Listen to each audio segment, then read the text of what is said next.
Senhoras e senhores, bom dia. Enquanto isso eu vou me apresentando. Bom dia ao colega de Santa Casa de Passos. Espero que esteja nos escutando corretamente aí. Meu nome é Adriano Lago, sou superintendente da Liga Paranaense de Combate ao Câncer. A minha primeira formação é em informática.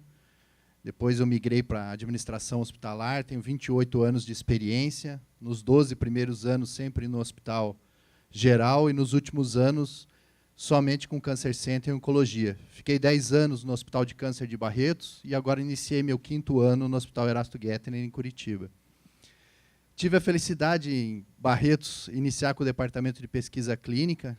Participei do primeiro, do segundo Week Meeting, há muito tempo atrás, né, Moisés? Então, tenho uma passagem muito interessante pelo Departamento de Pesquisa Clínica, mas hoje meu cargo é diferente, né? Eu sou um CEO de uma instituição completa e eu quero mostrar aqui para vocês. Então, eu vou tentar aqui, com poucos slides, mostrar o impacto social da nossa instituição, principalmente no câncer, uma doença que muito nos assusta, uma taxa de evolução aí que está superando os 10% de crescimento ao ano. Só na oncologia pediátrica, 480 mil casos novos por ano no mundo. Isso significa que a gente tem aí, a cada 1 minuto e 20, 1 minuto e 30, uma nova criança com diagnóstico de câncer. Só a nossa instituição tem cerca de 5 a 6 mil casos novos diagnosticados por ano. E essa questão também gera um potencial muito forte para a pesquisa clínica e também a inovação. Então, a proposta é que a gente possa ter uma discussão ou pensar um pouco, né, na pesquisa clínica em conjunto com a inovação, principalmente quando atrelada no Comprehensive Cancer Center. Às vezes a gente esquece um pouco desse conceito, mas nós temos ótimos exemplos no país, Hospital de Câncer em Jaú, em Londrina, Barretos, ICESP. Então a gente tem muitas instituições que trabalham desde o seu diagnóstico e prevenção até o desfecho da doença. Entendemos que o desfecho só existe em 2 possibilidades, a cura ou o óbito. Então, é muito importante que a gente tenha tudo isso no radar e possa discutir. O próximo, por favor. Então, um pouco da nossa instituição. Como eu falei, eu sou superintendente, na verdade, da Liga Paranaense de Combate ao Câncer. Nós temos 5 unidades de negócio, uma delas o Hospital Erasto Gettner, que talvez seja o foco maior do que eu vou falar.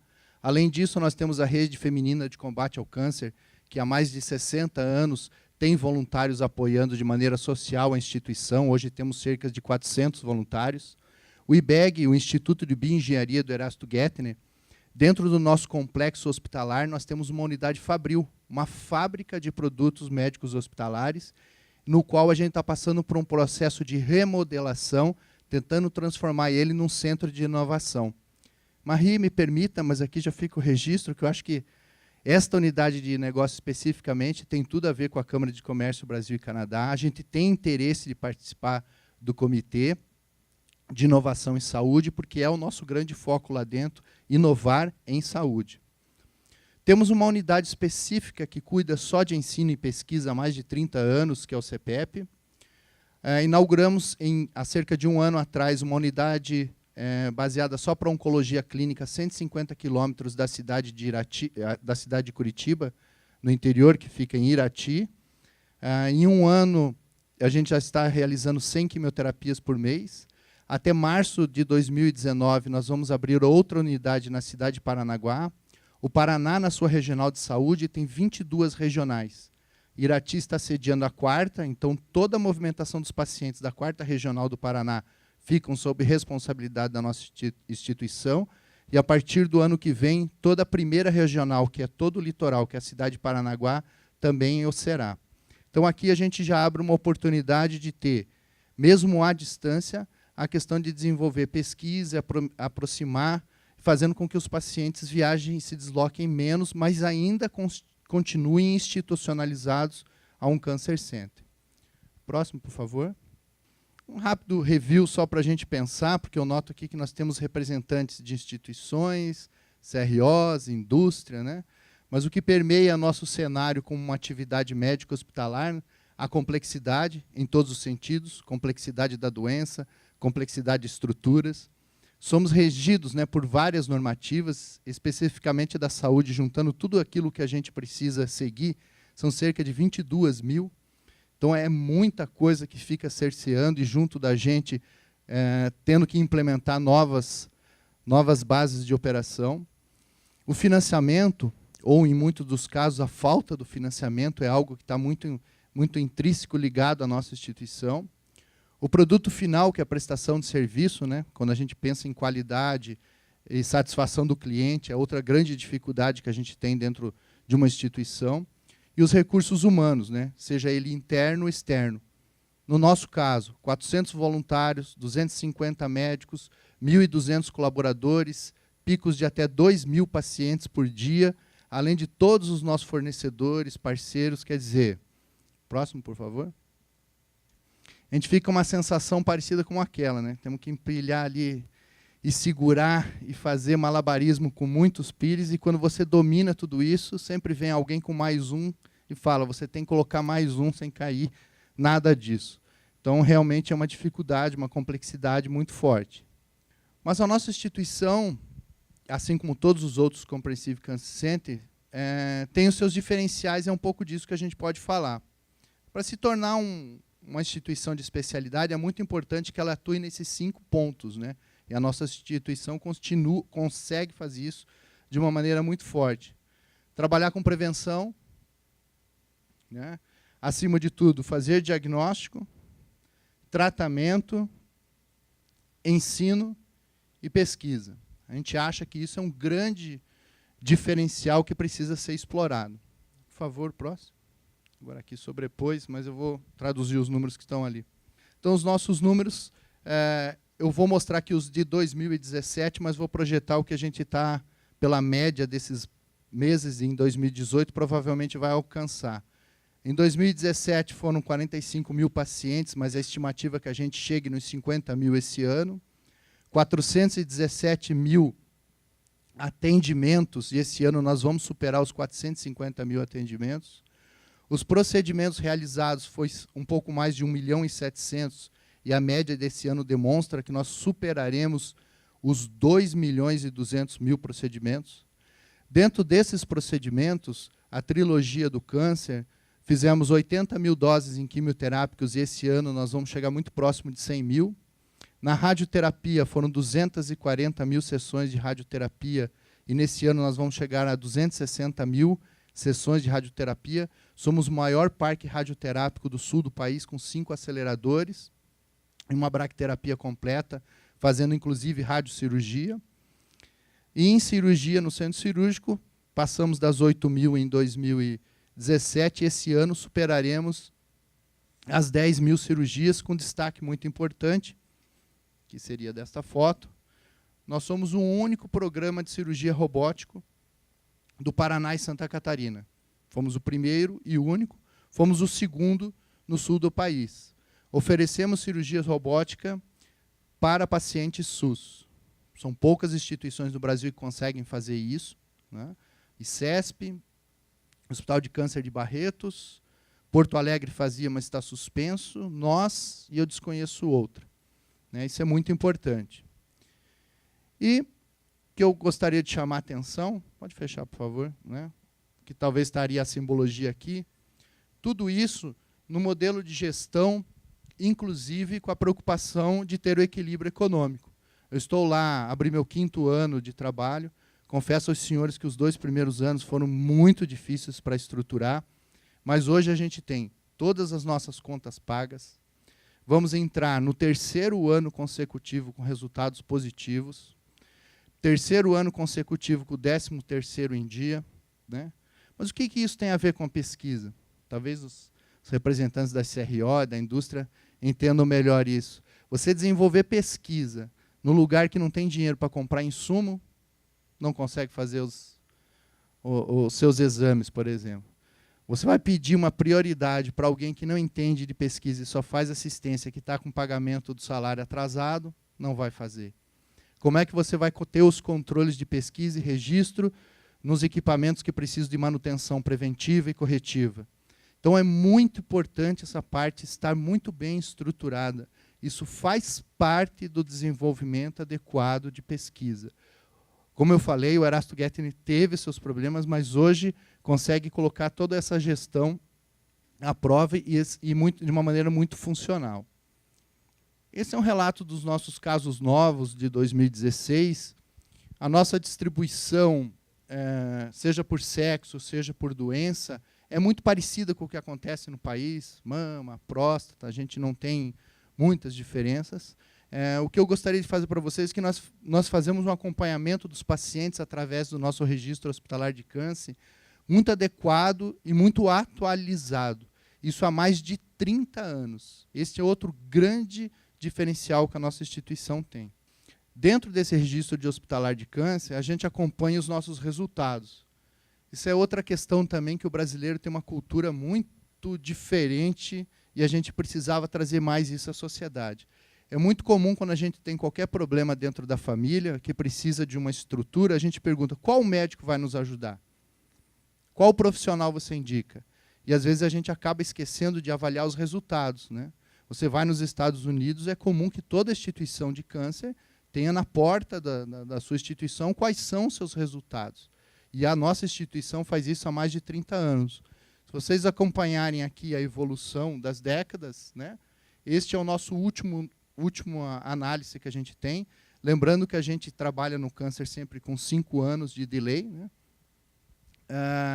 Mas a gente acompanha por faixa etária, por doença, por estadio de doença. Mas quando você junta tudo isso e tem a taxa de sobrevida global, a nossa última análise foi de 67%.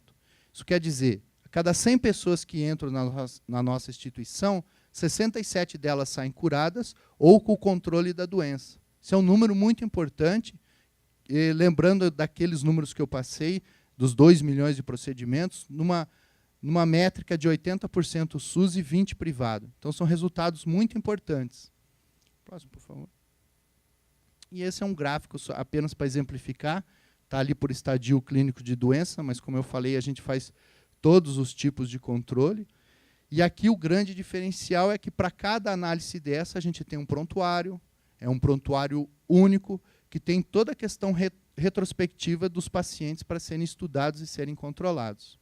Então, talvez para fechar aquela primeira questão, qual o impacto do Erasto Gettner do ponto de vista social, a gente consegue fazer os tratamentos, inclusive com aqueles resultados, garantimos o acesso, naquela distribuição que eu falei do estado do Paraná, dificilmente qualquer paciente que seja diagnosticado ou tem uma forte tendência no diagnóstico de câncer não vai conseguir acesso, colocando até as outras instituições como exemplo. É um atendimento integral, isso é muito importante. Existe uma portaria do SUS obrigando que tenha um atendimento integral ao paciente. A gente ainda vê relatos de questões mercadológicas, né? Se oferece a primeira linha de tratamento numa doença, quando ela evolui, você fala para o paciente: não tenho mais o que oferecer.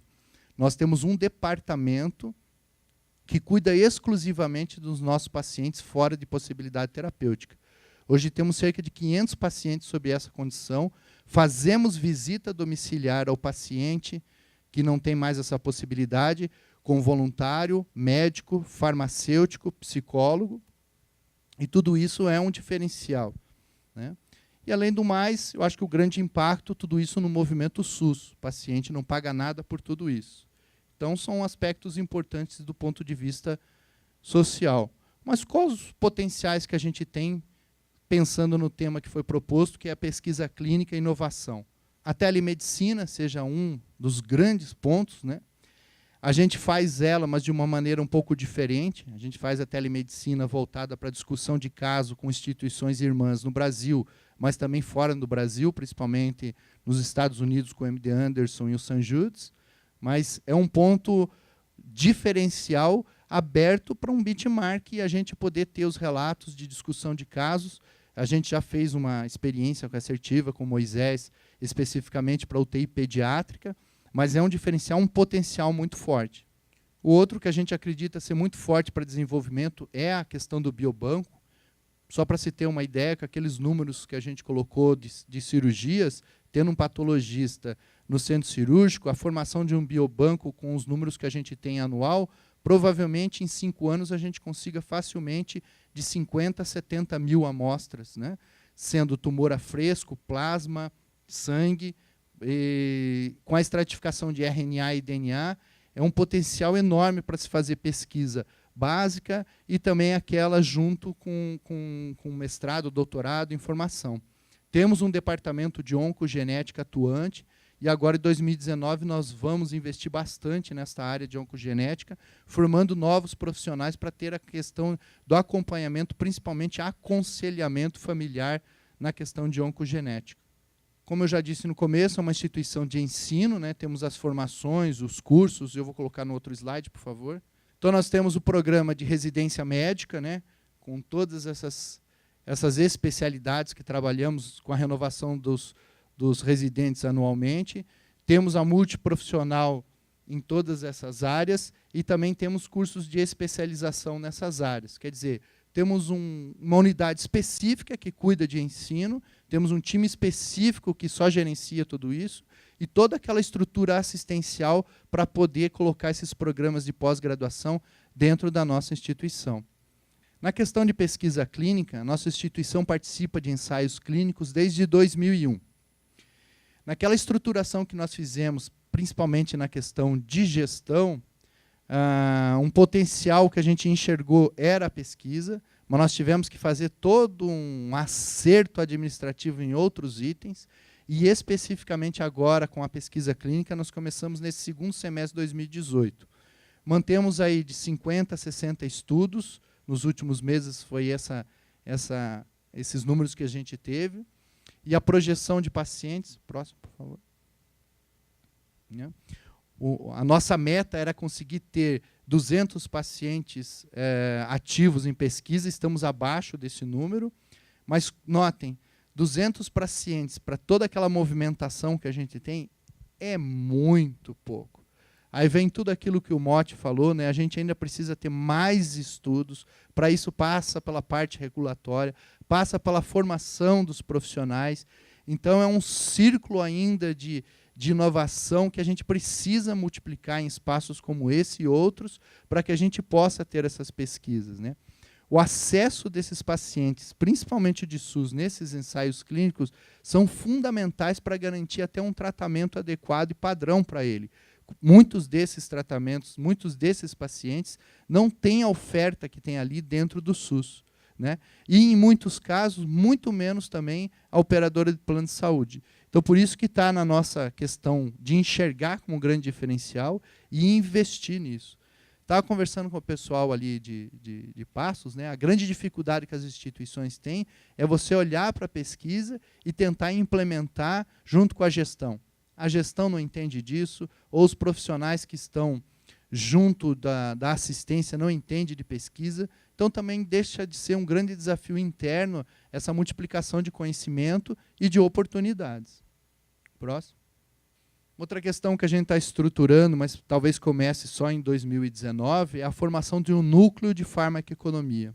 Com todo aquele histórico de 70 anos que a gente tem, com aquele volume de pacientes, nós temos um sistema de RP extremamente adequado, implantamos um BI que está dando um retorno muito interessante para a gente. O que a gente quer fazer agora? Ter todo o estudo de farmacoeconomia, não só retrospectiva, mas a partir do momento que o núcleo esteja formado, até prospectivo. A gente vê muitas das indústrias tentando olhar para a inovação de tecnologia e, em muitos dos casos, a gente só olha para números que são de fora do país, não mostra a nossa realidade. A nossa instituição, com essa base de dados, vai conseguir mostrar uma realidade local e, mais do que isso, num volume de 80% da nossa instituição de pacientes do Sistema Único de Saúde. Aqui a outra unidade de negócio nosso, o IBEG, o Instituto de Bioengenharia. Hoje, como eu falei, ela é uma unidade com 1.000 metros quadrados dentro do nosso complexo hospitalar. Ela produz produtos médicos hospitalares. O próximo, por favor. Né? Entre eles, o catéter 100% implantável. Aqui uma foto dos estágios dele, né? A matéria de titânio, o beneficiamento dela, até chegar ao produto final, no qual a sua primeira finalidade é atender toda a demanda interna da nossa instituição, mas, além disso, a gente também comercializa esse produto como uma fonte de recurso. Outro produto que nós temos é um imobilizador, que inicialmente foi aplicado para radioterapia. É um colchão a vácuo, você modela ele no paciente e ele fica pronto para todas as suas sessões de radioterapia. Quando acaba essa sessão, você tira o vácuo dele, higieniza, e ele está pronto para mobilizar um próximo paciente. Com a nossa aplicabilidade, e aí que começou a questão do centro de inovação, nós fizemos com que todo o time do IBEG, né, pudesse trafegar e discutir com os nossos profissionais internos. Então, essa foi a primeira questão que nós conseguimos. O colchão era utilizado somente na radioterapia. Hoje ele tem 9 modelos e os outros 8 são aplicabilidade dentro do centro cirúrgico para posicionamento de paciente, dependendo da cirurgia, principalmente a de cabeça e pescoço. Precisa ter uma posição que o paciente tem que ficar para executar adequadamente o procedimento. Então, você usa um destes modelos de Imobag, acaba a cirurgia, você tira o vácuo, higieniza ele está pronto para um próximo procedimento. O próximo, por favor.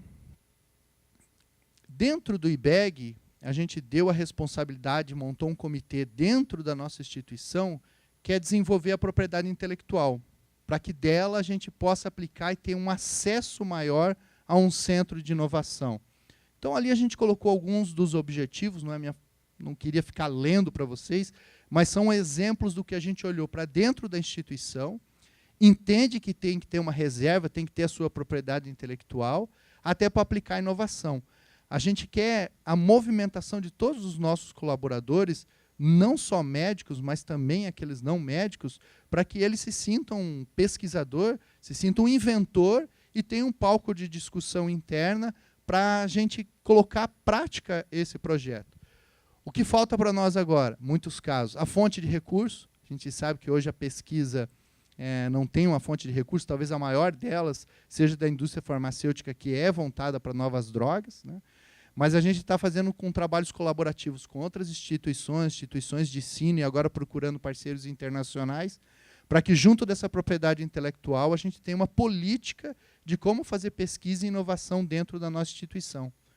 Foi citado aqui, né, as instituições têm que começar a olhar para essa questão de propriedade intelectual e como resguardar os seus dados. Foi comentado aqui sobre o acesso ao diagnóstico de um presidenciável. A gente sabe que tem uma instituição que está sendo processada, inclusive, por vazar informações da esposa dele, quando teve o diagnóstico. Enfim, é uma preocupação hoje também você ter a propriedade intelectual dentro desse ambiente médico hospitalar. Esse é um desenho de como a gente organizou a nossa questão de propriedade intelectual. Nós temos uma coordenação disso, que está dentro do IBEG, o nosso diretor. De lá a gente espera que saiam todas as políticas de propriedade intelectual e inovação. Vamos ter, e já estamos fazendo a capacitação no comitê gestor, que vai avaliar sempre como está funcionando isso, mas também as oportunidades que apareçam dentro da instituição para inovação. Prospecção de tecnologia, transferência de tecnologia, a proteção das criações, mas, acima de tudo, um escritório para gerenciar todos estes projetos. Resumida, né, eu acho que a nossa instituição faz sim e demonstra com os seus números toda assistência, uma assistência como deve ser um comprehensive care, mostra seu impacto social, baseado em tecnologias, né, como eu falei, somos o maior parque de radioterapia, temos sistema robótico, atendemos toda a classificação de doença internacional no que tange a oncologia, medimos os nossos resultados e comparamos eles, né,